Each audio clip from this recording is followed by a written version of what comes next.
الأجل يا إمام الأجل يا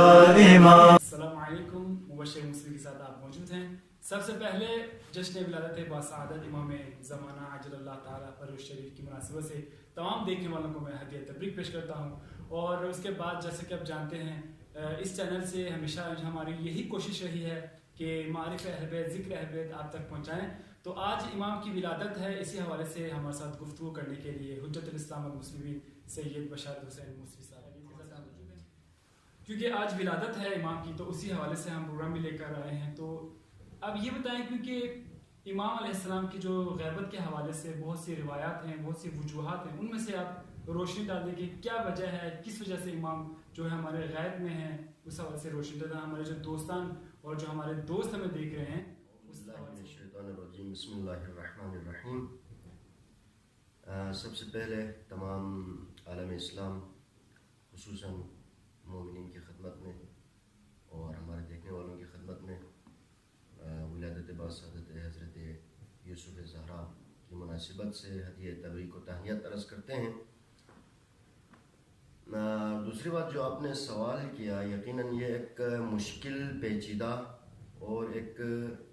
تفصیلی گفتگو پر مشتمل ایک سوال ہے, یعنی جس کے جواب کے لیے ایک تفصیلی گفتگو چاہیے, ایک تفصیلی بحث چاہیے. لیکن جو ہم نے یہاں پر جو بیان کرنا ہے مختصر الفاظ میں, اور یہ بحث اور جس سوال کی طرف آپ نے اشارہ کیا, یہ بحث تاریخ میں یقیناً امام کی غیبت میں جانے سے پہلے, بلکہ امام کی ولادت سے پہلے بھی اور امام کی ولادت کے بعد غیبت صغریٰ اور پھر امام غیبت کبریٰ میں جب گئے تو یہ سوال کچھ زیادہ ہی ہونے لگا.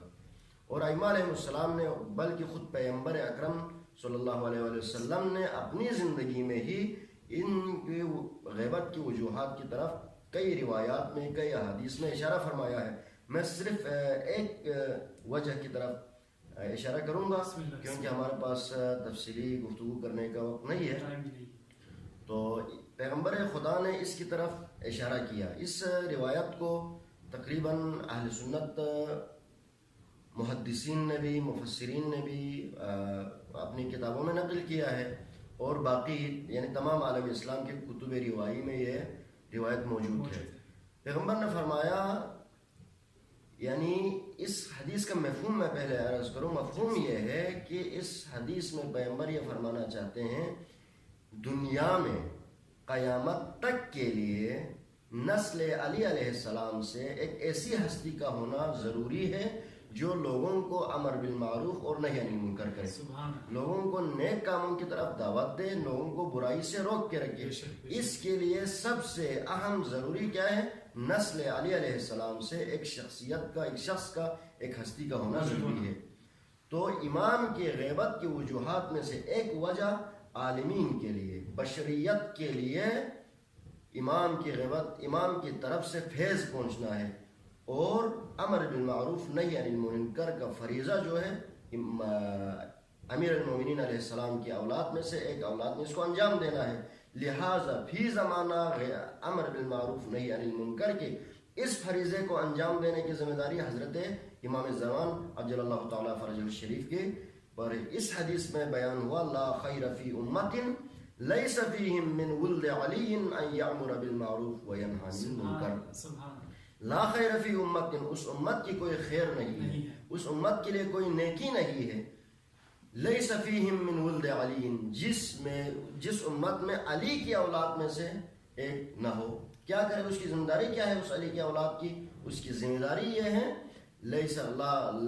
الخیر لا خیر فی امت لیس فیہم من ولد علی ان یأمر بالمعروف وینہی عن المنکر, وہ لوگوں کو نیکی کی طرف دعوت دے اور برائی سے روک کے رکھے. لہٰذا امام کی غیبت کی وجوہات میں سے ایک وجہ لوگوں کو امر بالمعروف اور نہی عن المنکر کی جو ذمہ داری ہے,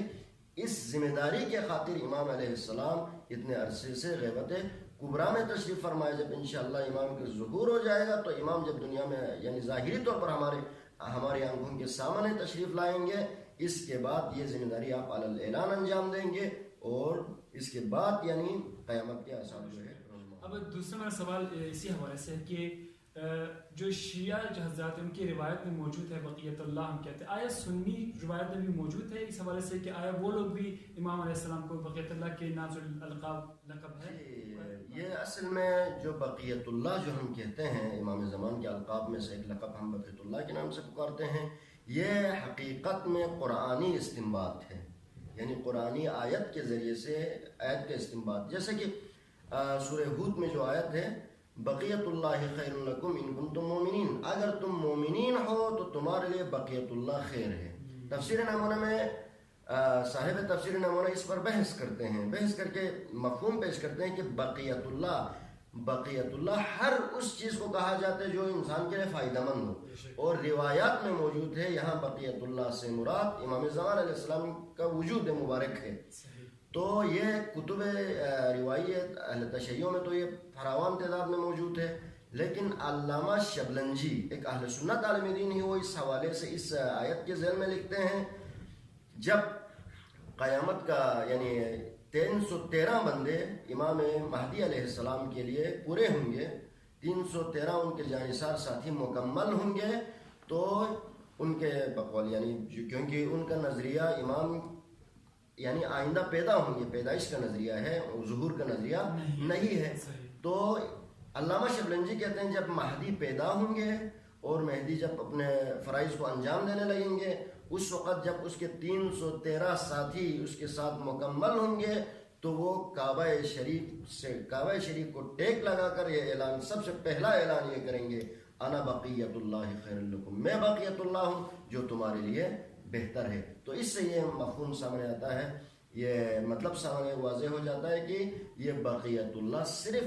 یعنی علماء امامیہ نے استعمال نہیں کیا امام زمان علیہ السلام کے لیے، بلکہ یہ لقب علماء اہل سنت نے بھی امام زمان کے لیے استعمال کیا ہے۔ بہت بہت شکریہ، آپ تشریف لائیں۔ تو دوستوں انشاءاللہ امید کرتے ہیں آپ نے ہماری یہ جو ایک مختصر سا ہم ویڈیو لے کر آپ کی خدمت میں حاضر ہوئے اس کو پسند کیا ہوگا، لائک کریں، کمنٹ کریں، شیئر کریں، اور انشاءاللہ آگے بھی انشاءاللہ رمضان کا مہینہ آنے والا ہے تو اسی حوالے سے انشاءاللہ مسائل کا انشاءاللہ جو ایک پروگرام ہے وہ بھی لے کر آپ کی خدمت میں حاضر ہوئے انشاءاللہ، پھر اور کسی دوسرے کلپ کے ساتھ آپ کی خدمت میں حاضر ہوں گے۔ اس وقت کے لیے اپنے میزبان مبشر مسلم کو اجازت دیجیے گا۔ السلام علیکم ورحمۃ اللہ وبرکاتہ۔ الأجل يا